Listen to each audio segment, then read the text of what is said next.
شب بصری کے لیے اس وسیع و عریض صحن والے مزار کا انتخاب کیا تھا۔ آس پاس اونگتے اور انگڑائیاں لیتے آدھے جاگے اور آدھے سوتے خفیہ پولیس کے چند اہلکار بھی قافلے کی آواز سے ہڑبڑا کر جاگ چکے تھے اور ٹٹولنے والی نظروں سے صحراؤں کے قافلے اور مسافروں کا جائزہ لے رہے تھے، اور پھر کچھ ہی دیر میں اطمینان ہو جانے کے بعد وہ دوبارہ اونگنے لگے۔ سادہ لباس والے اسی علاقے کے مقامی تھے اور انہیں پتہ تھا کہ ایسے قافلے ہر ہفتہ 10 روز بعد اس صحرا سے گزرتے ہیں، لہٰذا ان کے لیے یہ کوئی غیر معمولی بات نہیں تھی۔ میں بھی دوبارہ اپنی جگہ پر آ کر بیٹھ گیا اور کچھ ہی دیر میں پھر سے وہی خاموشی چھا گئی۔ دور پچھلی جانب بنے کچے برآمدے سے کچھ دیر عورتوں اور بچوں کی دھیمی آوازیں آتی رہیں اور پھر وہ بھی معدوم ہو گئیں۔ میں نے تھک کر دیوار سے سر ٹکا کر آنکھیں بند کر لیں، تبھی میرے قریب ہی ایک سرگوشی ابھری۔ سونا نہیں مولوی صاحب، ابھی رات باقی ہے۔ میں نے گھبرا کر آنکھیں کھول دیں۔ چاروں طرف وہی سناٹا طاری تھا۔ شاید میرا وہم ہوگا، یہ سوچ کر میں نے پھر سے اپنے خیالات کا سلسلہ جوڑنے کی کوشش کی، مگر تبھی قریبی زمین پر آڑے ترچھے پڑے چند جسموں کے وجود پر پرے وہی آواز ابھری، عبداللہ باہو، وہیں بیٹھے رہو، میں کروٹ لے کر تمہارے قریب ہونے کی کوشش کرتا ہوں۔ قسم سے بہت تھک گیا ہوں۔ میرے حواس جھنجھنا اٹھے۔ قریب سوئے لوگوں میں سے ایک شخص کروٹ لینے کے بہانے مجھ سے مزید قریب ہوا تو میں نظر اس کے چہرے پر پڑی اور میری آواز بے اختیار بلند ہو گئی، کندن، تم یہاں؟ کندن نے جلدی سے اپنے ہونٹوں پر انگلی رکھ کر مجھے خاموش رہنے کا اشارہ کیا اور کھسک کر میرے قریب آ گیا۔ اس کی تمام احتیاط کے باوجود میں نے اسے پچھلے ستون کی اوٹ میں گھسیٹ لیا اور جپٹ کر اسے اپنے گلے سے لگا لیا۔ کندن کے منہ سے تکلیف کے مارے ایک سسکی سی نکل گئی۔ کیا ہوا، تم ٹھیک تو ہو؟ کندن کرہایا، گولی مار دی کمبختوں نے، فلم کا سارا مزہ بھی کرکرا کر دیا۔ زخم ٹھیک نہیں ہوا میرا ابھی تک۔ میں نے بے تابی سے کندن کا جسم ٹٹولا۔ اس نے خود کو بڑی سی سیاہ چادر میں لپیٹ رکھا تھا اور اس کا حلیہ بھی بالکل انہی صحرائی مسافروں جیسا تھا جن کی قافلے میں شام ہو کر وہ بختیار آباد پہنچا تھا۔ تم نے یہاں آ کر بڑی غلطی کر دی میرے یار، پولیس نے پہلے ہی یہاں تمہاری اور ظہیر کی تلاش میں چاروں طرف پہرے بٹھا رکھے ہیں۔ کندن پھیکی سی مسکراہٹ کے ساتھ بولا، جانتا ہوں بابو، مگر اپنے پاس اور کوئی راستہ بچا بھی نہیں تھا۔ شہروں میں چاروں طرف پھندے لگے ہوئے ہیں اور اپنے نام کی چاروں طرف منادی ہو چکی ہے۔ ادھر نہ بھاگتا تو وہاں بھی جلد ہی دھر لیا جاتا۔ سوچا آخری سانس لے لوں اور جا کر اپنے یاروں سے ہی مل لوں ایک بار، پھر جانے کبھی ملاقات ہو نہ ہو۔ کندن بولتے بولتے بار بار تکلیف سے کرہا اٹھتا تھا۔ اس کی حالت بتا رہی تھی کہ اسے جلد ہی کسی اچھی ماہر یا طبیب تک پہنچانا بہت ضروری ہے، مگر اب یہ میرے لیے اتنا آسان بھی نہیں رہا۔ پولیس والوں کی چوکنا نظریں چارسو ہمارا پیچھا کر رہی تھیں اور کندن کو مزار کے احاطے سے نکالنا تقریباً ناممکن دکھائی دے رہا تھا۔ کندن نے مجھے بتایا کہ اس رات وہ پولیس کی گولی کھا کر اندھیری گلی میں گرا تو اسے احساس ہوا کہ گولی اس کا بایاں شانہ چیر گئی، مگر کندن کے پاس اس کے پسٹل میں ابھی بھی 5 گولیاں باقی تھیں، جو کچھ دیر تک گلی کے سرے پر موجود سنتریوں کو روکے رکھنے کے لیے کافی تھیں۔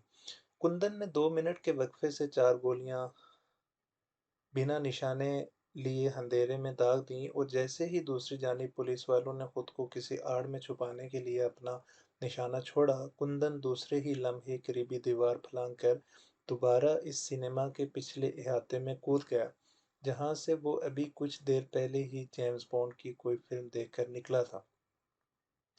احاطہ سنسان تھا اور کندن نے وقت ضائع کیے بنا چھت پر جاتی سیڑھیوں کا راستہ پکڑا اور سینما کی چھت سے ہوتے ہوئے پہلے قریبی کینٹین اور پھر آس پاس کی ملحقہ دکانوں کی چھتوں سے ہوتا ہوا چند گلیاں پرے مرکزی سڑک تک پہنچنے میں کامیاب ہو گیا، جہاں سے ایک رکشے والا اسے 10 گنا زیادہ پیسے ملنے پر کسی عطائی حکیم کے مطب تک لے گیا، جس کا کام ہی ایسے مشکوک لوگوں کا علاج کرنا تھا جو کسی بھی وجہ سے کسی مستند ہسپتال یا کلینک سے اپنا علاج نہیں کروا سکتے تھے۔ حکیم نے اپنے طور پر مرہم پٹی کر کے کندن کا بہتا خون تو روک دیا، مگر ساتھ ہی ساتھ یہ بھی کہہ دیا کہ جلد یا بدیر کسی بڑے ڈاکٹر سے زخم کا علاج کروانا ہی ہوگا، ورنہ گولی کا زہر جسم میں پھیل بھی سکتا ہے۔ مگر کندن کو زہیر کے بتائے ہوئے ٹھکانے پر پہنچنے کی جلدی تھی، لہٰذا وہ کسی نہ کسی طرح ریل گاڑی پکڑ کر اس صحرائی قصبے سے ملحق شہر تک آنے میں کامیاب ہو گیا، جہاں قریب سے گزرتے ایک قافلے میں شامل ہونے کے لیے اس نے صحرائی مسافر کا روپ دھارا اور ان کے کارواں میں شامل ہو کر آخر کار وہ بختیار آباد کے صحرائی علاقے تک پہنچ ہی گیا۔ میں نے کندن کو جب یہ بتایا کہ ظہیر اور بگا بھی یہاں پہنچ چکے ہیں تو خوشی کے مارے اس کی آنکھیں چمک اٹھی۔ اور بخت خاں، وہ وہ کہاں ہے؟ وہ نہیں آیا ابھی تک؟ میں بخت خان کا نام سن کر خاموش ہو گیا۔ کندن نے مجھے جھنجھوڑا، بولتے کیوں نہیں بابو؟ بختہ کہاں ہے؟ بخت خان اب ہم میں نہیں رہا، اسے اپنی محبت سے ملنے کی بہت جلدی تھی۔ مجھے یقین ہے اب وہ دونوں ضرور کسی آسمان میں یکجا ہوں گے۔ کندن کے دل سے جیسے ایک آہ سے نکلی اور اس کی آنکھیں بھیگتی چلی گئیں۔ پھر صبح کا اجالا ہونے تک اس سے مزید کچھ نہیں بولا گیا۔ فجر کی نماز کے بعد سویرا ہوتے ہی مزار کے احاطے میں مخصوص گہما گہمی شروع ہوگی۔ مزار کے لنگر سے قافلے والوں کے لیے ناشتے کی تیاری کا ہنگامہ شروع ہو گیا۔ میں کندن کو برآمدے میں ہی چھوڑ کر خود ایک جانب دوسرے مجاوروں کے ساتھ مل کر مسافروں میں چائے ناشتہ بانٹنے میں مصروف ہو گیا۔ کندن اپنے جسم پر سیاہ چادر ڈالے اور چہرہ ممکن حد تک چھپائے مسافروں کے درمیان ہی خود کو سمیٹے بیٹھا رہا۔ تبھی میری نظر باہر کے دروازے سے آتے کسی شخص پر پڑی اور میری آنکھیں جم سی گئیں۔ وہ اے ایس پی اسد تھا۔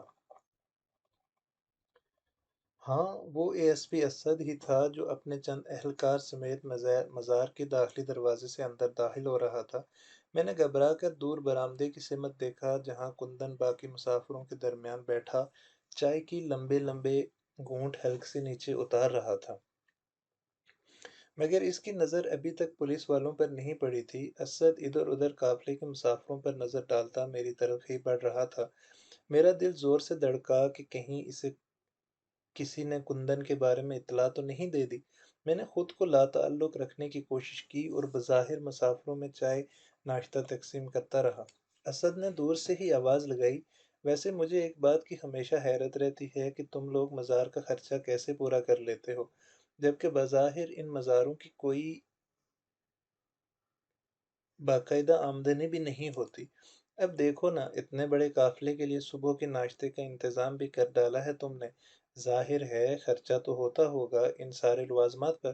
میں نے مسکرا کر اس کی طرف دیکھا، تمہیں پولیس کے بجائے انکم ٹیکس کا گروپ چننا چاہیے تھا، زیادہ کامیاب رہتے تم وہاں۔ میری بات سن کر اسد کے ہونٹوں پر بھی مسکراہٹ آ گئی۔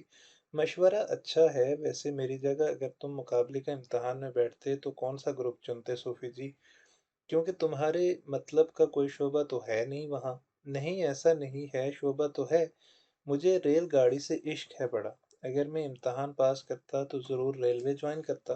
اسد نے غور سے میری طرف دیکھا۔ تمہیں دیکھ کر کبھی کبھی مجھے تمہارے یہاں ہونے پر افسوس بھی ہوتا ہے، لیکن میں نے یہ بھی سنا ہے کہ تم ایک ارب پتی باپ کی اولاد ہو، پھر بھی تم نے وہ سارا عیش و آرام چھوڑ کر اگر یہ راستہ منتخب کیا ہے تو ضرور کوئی خاص بات ہو رہی ہوگی۔ کبھی وقت ملے گا مجھے بتانا ضرور۔ تمہاری کہانی مجھے طلسم ہوش ربا جیسی کوئی داستان لگتی ہے عبداللہ۔ میری چھوڑو، تم یہ بتاؤ تم صبح سویرے یہاں کیسے؟ کہیں پھر کسی نے کوئی مخبری تو نہیں کر دی؟ ویسے تمہارے اہلکار بہت حاضر دماغ اور چوکنا رہتے ہیں۔ اسد میری بات سن کر چونکا۔ او، تو تمہیں ہمارے پہرے کا علم ہے؟ خوب۔ دراصل غلطی میری ہے، میں بھی بھول گیا تھا کہ میرا پالا ایک ذہین مقابل سے پڑا ہے۔ بہرحال جب مجھے یہ پتہ چلا کہ کسی قافلے نے یہاں پڑاؤ ڈالا ہے تو سوچا چل کر میں بھی یہ تماشا دیکھوں، جانے پھر کب اس صحرا کی طرف آنا ہو۔ شہر کی گہما گہمی میں تو ایسے نظارے مفقود ہیں۔ اسد نے بظاہر اپنے اس بے وقت چھاپے کو ایک کمزور سا عذر تو پیش کر دیا، مگر ہم دونوں جانتے تھے کہ وہ یہاں صرف اپنی تسلی کے لیے آیا ہے، کہیں قافلے کی بھیڑ میں ظہیر یا کندن اس علاقے میں داخل تو نہیں ہو گئے۔ اسد کچھ دیر وہیں کھڑا آس پاس نظریں دوڑاتا رہا، اور پھر اس کے خاص سپاہی نے مزار کا چکر لگانے کے بعد قریب آ کر اس کے کان میں کچھ کہا۔ میں بظاہر مسافروں کی خدمت میں مصروف نظر آنے کی کوشش کرتا رہا، مگر میرا سارا دھیان اسی طرف لگا ہوا تھا۔ کچھ ہی دیر میں باقی اہلکاروں نے بھی آ کر اسد کو رپورٹ دے دی، اور وہ انہیں کچھ ہدایات دے کر واپس پلٹ گیا، اور میرے سینے میں اٹکی سانس بحال ہونے لگی۔ کندن نے خود کو پولیس والوں کی نظروں سے بچانے کا پہلا مرحلہ کامیابی سے سر کر لیا تھا، مگر خطرہ اب بھی اسی طرح ہمارے سر پر منڈلا رہا تھا۔ میں نے خود کو بڑی مشکل سے کندن کی تلاش میں اندر جانے سے روک کے رکھا تھا، کیونکہ میں جانتا تھا کہ مزار کی نگرانی پر موجود پولیس کے پہرے دار ہر لمحہ مجھ پر نظریں جمائے بیٹھے ہیں۔ آتے جاتے کئی بار میں نے سرسری نظر سے مزار کے صحن میں موجود قافلے کے مسافروں پر نظر دوڑائی، مگر کندن مجھے وہاں نظر نہیں آیا۔ آخر مغرب کے بعد جب اندھیرا بڑھنے لگا تو مجھے اس کی فکر لاحق ہونے لگی۔ قافلے کے منتظمین نے مجھے بتایا کہ ابھی وہ ایک آدھ دن مزید یہیں قیام کریں گے، کیونکہ انہیں ایک دوسرے قافلے کی آمد کا انتظار ہے، جس کے بختیار آباد پہنچتے ہی وہ لوگ اکٹھے اپنی منزل کی طرف آگے بڑھ جائیں گے۔ میرے لیے یہ بات اطمینان بخش تھی، کیونکہ قافلے کی روانگی کی صورت میں پیچھے رہ جانے والے کندن کا خود کو یہاں مزید روپوش رکھنا تقریباً ناممکن ہو جاتا۔ جب تک یہ بھیڑ یہاں جمع رہتی، کندن کے لیے آسانی تھی۔ میں نے صحن کا ایک پورا چکر کاٹا اور تھک کر برآمدے کے ستون سے ٹیک لگا کر بیٹھ گیا، جہاں اندھیرا نسبتاً زیادہ تھا۔ تبھی میری پشت کی جانب سے کندن کی آواز آئی۔ وہ اسی ستون کے ساتھ پچھلی جانب رخ کیے ٹیک لگا بیٹھا تھا۔ پولیس والے تو جان کو آ گئے ہیں، میں نے اس افسر کو تم سے باتیں کرتے دیکھ لیا تھا، اس لیے پچھلی طرف درخت تلے سوئے لوگوں کے درمیان چہرے پر کپڑا ڈالے سوتا بنا لیٹا رہا۔ دو چار پولیسے اس طرف بھی آئے، مگر مجھے مسافر جان کر آگے چلتے بنے۔ میں نے پلٹے بنا جواب دیا، ہاں، مگر سادہ لباس والے ابھی بھی یہیں موجود ہیں۔ تمہیں بہت احتیاط کرنا ہوگی۔ ظہیر اور بگا بھی اب ابھی تک واپس نہیں لوٹے۔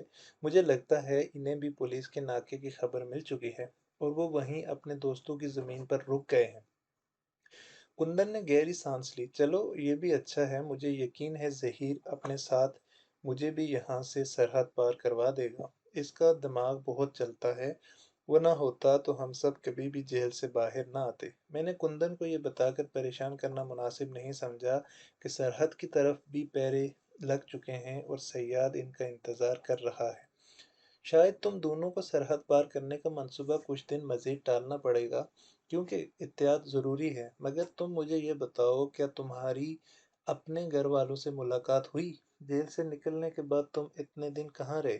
کندن نے میرا سوال سن کر ایک گہری سانس لی۔ ہاں، گیا تھا میں اپنے گھر، چھپتے چھپاتے۔ میرا گھر آج بھی اس پرانے بڑے چرچ کے احاطے میں ہے، مگر میرے ابے نے مجھے گھر میں داخل ہی نہیں ہونے دیا۔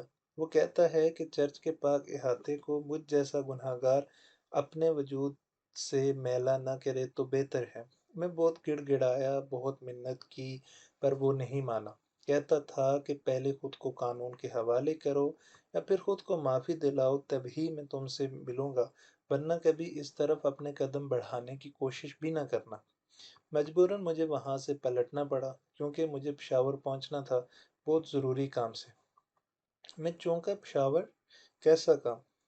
اپنے یار سنتوش کے گھر والوں تک اس کا ایک ضروری پیغام پہنچانا کا کام۔ سنتوش کا نام سنتے ہی میرے ذہن میں سینٹرل جیل کے دن گھوم گئے۔ سنتوش ہمارا چھٹا ساتھی تھا، جس کی کڑی جوانی کو وہیں جیل کے کسی پہرے دار کی گولی چاڑ گئی تھی۔ گورا چٹا لمبا تڑنگا سا وجی سنتوش، جس کا نام اس کے باپو نے ماضی میں مشہور اور خوبرو اداکار سنتوش کمار کے نام پر رکھا تھا، اور وہ تھا بھی کسی شہزادے جیسا ہی۔ کندن نے مجھے بتایا کہ جیل میں اس کی سب سے پہلے دوستی سنتوش سے ہوئی تھی۔ وہ متوسط ہندو گھرانے میں پیدا ہونے والا ذہین اور محنتی مگر وسیلہ سنتوش، جو چار بہنوں کے بعد ان کا اکلوتا بھائی تھا، ماں باپ کا لاڈلا اور بہنوں کی آنکھ کا تارا، سنتوش کلاس میں ہمیشہ اول آنے والا اور کالج کا بہترین سپورٹس مین تھا، جو اپنے تعلیمی ادارے کو کئی کپ جیت کر دلوا چکا تھا۔ دو بہنوں کی شادی ہوئی تھی تو اچانک ہی اس کی ماں اس کے ماں باپ ایک ٹریفک حادثے کا شکار ہو کر اپنے بھگوان کے پاس چلے گئے۔ گھر میں دو بہنیں کنواری بیٹھی رہ گئیں اور ذمہ داریوں کا سارا بوجھ سنتوش کے شانوں پر آ پڑا۔ مگر اس کی عمر ہی ابھی کیا تھی؟ ابھی تو وہ خود فورتھ ایئر کا طالب علم تھا، جس کی آنکھوں میں آنے والے سہانے مستقبل کے سپنے سجے تھے۔ مگر کبھی کبھی ہمارا حال ہمیں اپنے مستقبل کے سپنوں کو ماضی کی کسی پرانی تجوری میں گروی رکھنے پر مجبور کر دیتا ہے۔ سنتوش کو بھی اپنی دو جوان بہنوں کی خاطر اپنے سنہرے سپنے اسی زنگ زدہ تجوری میں بند کرنا پڑے اور کسی چھوٹی موٹی نوکری کی تلاش میں در بدر بھٹکنے کے لیے تعلیم ادھوری چھوڑ کر نکلنا پڑا۔ اس کی دونوں بہنیں سیما اور سمترا خوبصورت ہیں، مگر سیما سے چھوٹی سمترا تو جیسے چند آفتاب اور چند ماہتاب تھی۔ گھر کے حالات دیکھ کر سیما نے یونیورسٹی چھوڑ دی اور گھرداری میں جٹ گئی، مگر سنتوش کی خواہش تھی کہ کم از کم سمترا اپنی تعلیم ضرور مکمل کرے۔ اس کے ماسٹرز مکمل ہونے میں صرف 2 سیمسٹر ہی تو باقی رہ گئے تھے۔ سنتوش کو بھی اس کے باپو کے کسی مہربان دوست کے توسط سے مقامی پرائیویٹ دفتر میں آفس اسسٹنٹ کی نوکری مل گئی اور زندگی کی گاڑی ایک بار پھر دھکے سے ہی صحیح پر اپنی ڈگر پر چلنے لگی۔ وقت کے ساتھ ساتھ سنتوش بھی اپنے طوفانی غصے اور چھوٹی چھوٹی باتوں پر بھڑک جانے کی عادت کو ترک کرنے کی کوشش کر رہا تھا، مگر پھر بھی کہیں نہ کہیں اس کے اندر کی یہ تلخی لاوا بن کر بہہ نکلتی تھی۔ اس روز بھی دفتر میں کسی چھوٹی بات پر مینیجر کے ساتھ سنتوش کی تو میں ہوتے ہوتے رہ گئی اور وہ غصے میں آدھے دن کی چھٹی لے کر بے وقت گھر کے لیے نکل پڑا۔ گلی کے نکڑ پر محلے کے لفنگے اور آوارہ لڑکوں کا گروپ کھڑا آتی جاتی عورتوں کو گورتے ہوئے آوازیں کس رہا تھا اور بات بے بات کہہ کے لگا رہا تھا۔ سنتوش نے انہیں جھاڑ اور ڈانٹ کر بھگا دیا، مگر گروہ کا سرگنا ماجد کہاں باز آنے والا تھا۔ ویسے بھی اسے سنتوش کی یہ اکڑ ایک آنکھ نہیں بہاتی تھی، مگر سارا محلہ سنتوش کا حمایتی تھا اور اس کی محنت اور ذہانت کا گواہ بھی، لہٰذا ہر بار ایسے کسی موقع پر لفنگے ماجد کو ہی خون کے گھونٹ پی کر خاموشی سے پیچھے ہٹنا پڑتا تھا۔ وہاں سنتوش کو جانے ایسا کیوں محسوس ہو رہا تھا کہ جیسے سمترا کچھ پریشان اور الجھی سی رہنے لگی ہے۔ سنتوش نے سمترا سے پوچھنے کی کوشش کی، مگر وہ ٹال گئی۔ بڑی بہن سیما سے بات کی تو وہ بھی بات ادھر ادھر کر گئی۔ پہل تو سنتوش بھی اسے سمترا کی پڑھائی کی کوئی الجھن سمجھتا رہا، مگر پھر جب سمترا نے صبح ٹھیک وقت پر یونیورسٹی جانے سے ہی کترانا شروع کر دیا تو سنتوش کا ماتھا ٹھنکا۔ سمترا تو اپنی پڑھائی کے معاملے میں وقت کی اتنی پابند تھی کہ ٹھیک صبح 7 بجے گھر سے یونیورسٹی کی بس پکڑنے کے لیے نکل جاتی تھی۔ چاہے آندھی آئے یا برسات، خراب سے خراب موسم میں بھی وہ اپنی کوئی کلاس نہیں چھوڑتی تھی۔ سنتوش کو دفتر کے لیے 8:30 بجے آفس کی ہی سٹاف وین لینے کے لیے آتی تھی اور سمترا اب بھائی کے ساتھ ہی بس سٹاپ تک جایا کرتی تھی اور سارے راستے الجھی ہوئی ڈری سہمی سی رہتی تھی، جیسے کوئی انجانا خوف اسے اندر ہی اندر کھا رہا ہو۔ اور پھر سنتوش پر بہن کے خوف کا یہ راز بھی کھل گیا۔ اس روز سنتوش سمترا کے پاس ہی گھر کے دروازے سے نکلا، مگر اسے گلی میں اچانک یاد آیا کہ وہ کوئی ضروری فائل تو گھر ہی میں اپنی میز پر ہی بھول آیا ہے۔ اس نے سمترا کو بس سٹاپ کی طرف جانے کو کہا اور خود جلدی سے واپس گھر کی طرف لپکا، مگر فائل اٹھا کر جب وہ گلی میں آیا تو اس نے سمترا کو پریشانی میں الٹے پاؤں گھر کی طرف تقریباً بھاگ کر آتے ہوئے دیکھا۔ کوئی لڑکا گلی سے ٹھیک اسی لمحے باہر کی طرف لپکتا نظر آیا، مگر اس کی پشت سنتوش کی طرف تھی، اس لیے سنتوش اسے دیکھ نہیں سکا۔ سمترا نے بھائی کو دیکھ کر اپنے اوسان درست کرنے کی کوشش تو کی، مگر سنتوش کی نظریں کافی کچھ بھانپ چکی تھی۔ وہ جانتا تھا کہ اس کی بہنیں اس کے غصے سے پہلے ہی بہت ڈرتی ہیں اور وہ کبھی بھی سنتوش کو اصل بات نہیں بتائیں گی، اس لیے اس نے خود چھپ کر بہن کی نگرانی کرنے کا فیصلہ کر لیا۔ اگلے روز اس نے دفتر سے جلدی چھٹی لے لی اور اپنی گلی کے قریب ہی ایک اندھے موڑ سے پرے نکڑ کے چوبارے پر آ کر بیٹھ گیا، جہاں سے وہ اپنی گلی پر مکمل نظر رکھ سکتا تھا۔